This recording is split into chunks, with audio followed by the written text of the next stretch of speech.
Welcome viewers, আমি রিয়াজ। আপনারা দেখছেন আপনাদের YouTube channel Mallick education hub.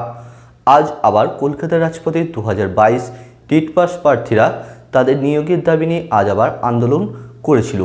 তবে আন্দোলনটা ততটা ফলপ্রসূ হয়নি। আবার আমরা সেই একই রকম পুলিশের অতি সক্রিয়তা 2022 টেট পাস প্রার্থীদের উপর দেখতে পেয়েছি।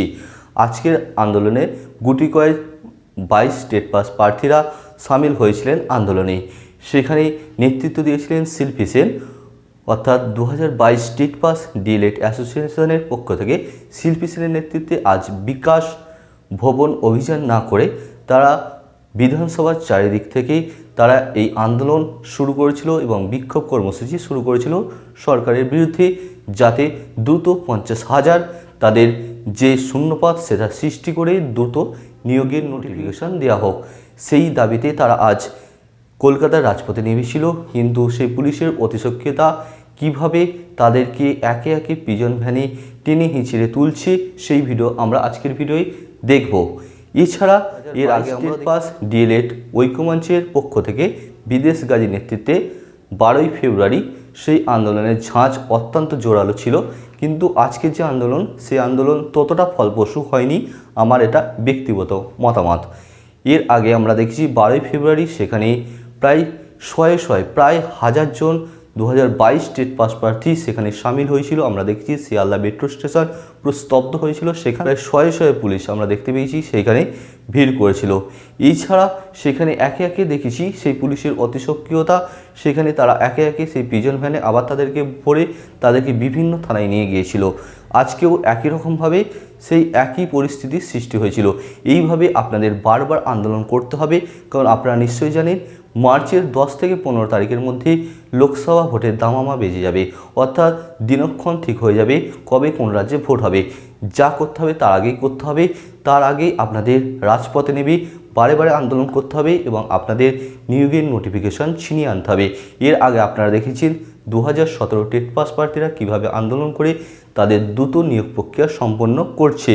এখনও প্রায় হয়ে এসছে, শুধু তাদের স্টেট লেভেলের কাউন্সিলিংটা বাকি আছে।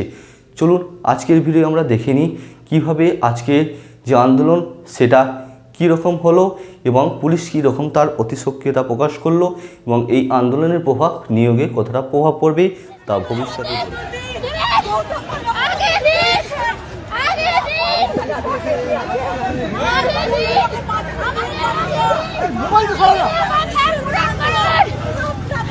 আমাদের বহুতবাবু বলেছিলেন যে আইনি জটিলতা কেটে গেলে 48 ঘন্টার মধ্যে আমাদেরকে তিনি শুকনো একটা পজিটিভ খবর দেবেন।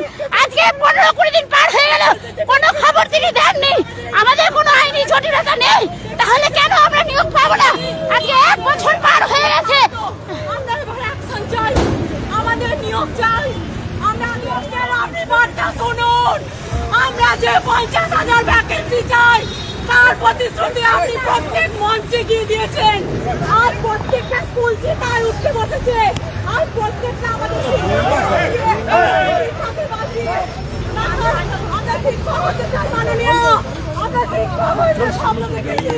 আমাদের নিয়োগ দিন মাননীয়, আমাদের নিয়োগ দিন। আমাদের কোনো আইনি জটিলতা নেই। আমরা ডেপুটেশন দিয়ে ক্লান্ত। সভাপতি গৌতম পালবাবু নিজের মুখে বলেছেন আমাদের 50,000 ভ্যাকেন্সি আছে। আজ বিধানসভায় আমরা এসছি, বিধানসভার অধিবেশনের আগে আমার জামা ছিঁড়ে যাচ্ছে।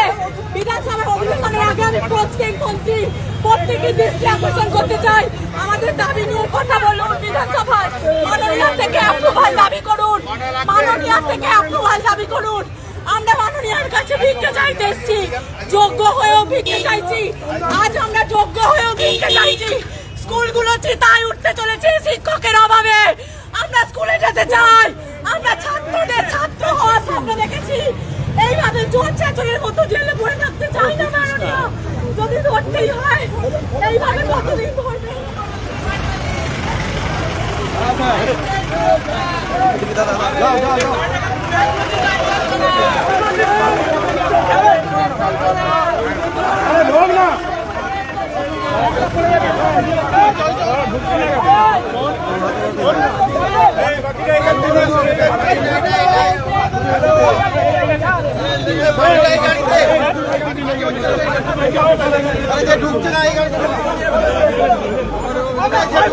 বঞ্চিত মুখ্যমন্ত্রী নিজে মুখে বলেছিলেন 1 লক্ষ শিক্ষক নিয়োগ করবেন, সভাপতি নিজে মুখে বলেছিলেন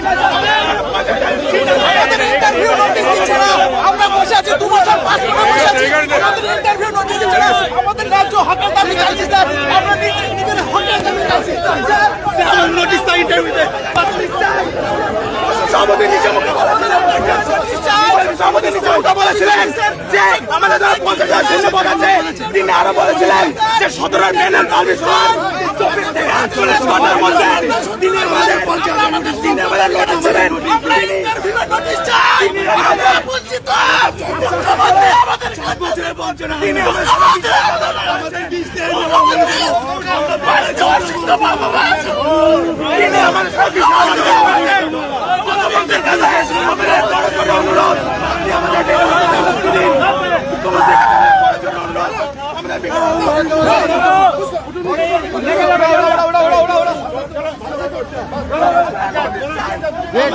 আমাদের 6 বছরের মধ্যে মুখ্যমন্ত্রী বলেছেন 1 লাখ শূন্য পদ আছে, প্রাথমিক মুখ্যমন্ত্রী আমাদের বলেছেন 50,000 জীবন নিয়ে নিয়েছে, সেটা সভা করতে চায় না।